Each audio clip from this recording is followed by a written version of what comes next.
Hello everyone, good morning सभी को। आज हम डिस्कस करेंगे एक बहुत इम्पोर्टेंट टॉपिक के बारे में। तो उस टॉपिक का नाम है acute respiratory distress syndrome, ARDS, या इसी को हम बोलते हैं नॉन कार्डियक पल्मोनरी एडिमा। कि पल्मोनरी एडिमा जिसमें कार्डियक का लेना देना नहीं है, राइट। अब देखेंगे कि देखो डेफिनेशन की हम बात करें इसमें, तो ये एक ऐसी क्लिनिकल कंडीशन होती है जिसमें सडन डेथ होने, सीवियर, देखो सडन होगा, सीवियर होगा, डिस्ट्रेस होने वाला है किसी भी इंडिविजुअल रेस्पिरेशन में। और इसका कारण हो सकता है पल्मोनरी कंजेशन, पल्मोनरी एडिमा, और वो भी non cardiogenic, non cardiac concern respiration अगर अफेक्टेड हो रहा है, एलुलर कैपिलरी जो बेड है वो अफेक्टेड हो रही है, पूरा एरिया अफेक्टेड हो रहा है, तो डिफ्यूजन, एल्वुलर डैमेज हो गया, पल्मोनरी एडिमा हमें देखने को मिला। कि ये जो कंडीशन है किसी भी पर्सन में अचानक से सडन सीवियर रेस्पिरेटरी का अफेक्टेड होना, राइट, और इसका नॉन कार्डियोजेनिक कॉज हो सकता है लेकिन पल्मोनरी एडिमा हमें देखने को मिलेगा। तो ये तो एक डेफिनेशन थी किसी पेशेंट में जिसमें ARDS की हम बात कर रहे हैं। इसके कोजेस की बात करते हैं हम लोग। पहला हो सकता है डायरेक्ट कोज, दूसरा हो सकता है इनडायरेक्ट कोज। जो डायरेक्ट कोज है इसमें हम देखेंगे कि किसी भी प्रकार का बैक्टीरियल इन्फेक्शन हो सकता है, कोई इंजरी हो सकती है ना, वायरल इन्फेक्शन हो सकता है, कोई टॉक्सिक इनहेलेशन हो सकता है, नियर ड्राउनिंग हो सकता है। ये जो कंडीशन है, ये कंडीशन हमें देखने को मिलेगा डायरेक्ट कोज में। अब इनडायरेक्ट कोज की हम बात करें एक्स्ट्रा पल्मोनरी की, इसमें इनडायरेक्ट इंजरी हो सकती है, कोई सेप्सिस हो सकता है, सेप्टिसीमिया हो सकता है, बैक्टीरियमिया और टॉक्सेमिया हो सकता है, राइट। सिस्टेमिक बर्न हो सकता है इसका कारण, है ना। डिसेमिनेटेड हो सकता है, DIC, DIC का मतलब डिसेमिनेटेड IV कोएगुलोपैथी, इंट्रावास्कुलर कोएगुलोपैथी, ऐसा हो सकता है।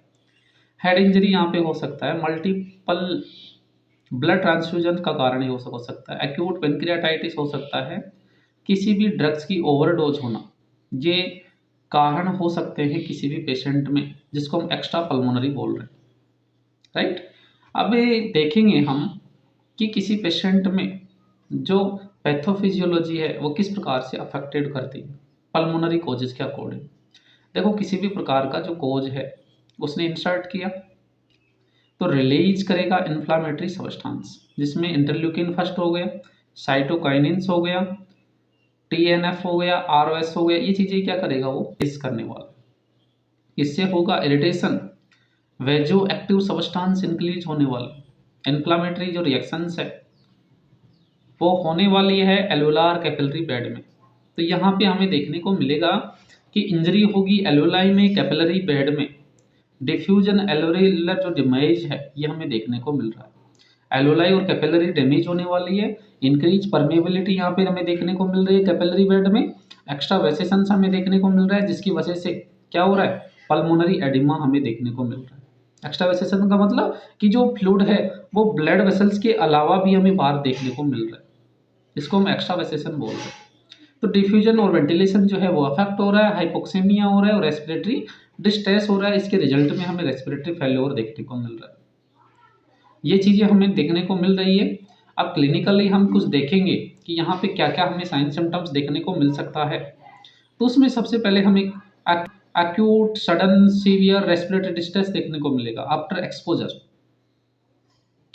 कफ देखने को मिल सकता है, शॉर्टनेस ऑफ ब्रीथ देखने को मिल सकती है, टेकीपनिया देखने को मिल सकता है, टेकीकार्डिया देखने को मिल सकता है, देखो पाल्पिटेशंस, पर्स्पिरेशंस और डायफोरेसिस, ये चीजें हमें देखने को मिलेगी।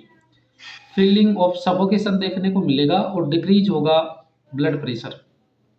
एजिटेशन और अप्रेंशंस हमें होगा, साइनोसिस होगा, कोल्ड क्लेमी पील पालर कलर की स्किन हमें देखने को मिलेगी, रेस्टलेसनेस होगा, क्रिकल साउंड होगा, अल्टर्ड लेवल होने वाला है कॉन्शियसनेस का।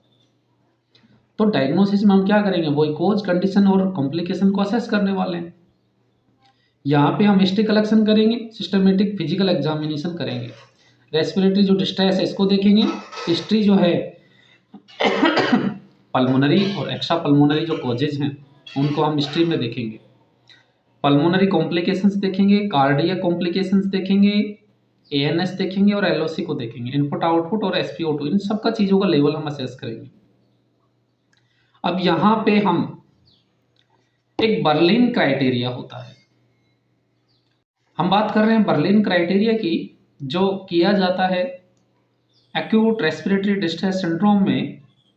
इसमें हम देखते हैं कि एक्यूट ऑनसेट जो है लेस देन 1 वीक है, जो एक्सरे है वो डिफ्यूज बायलिटरली इनफिल्ट्रेशन प्रेजेंट दिख रहा है हमें।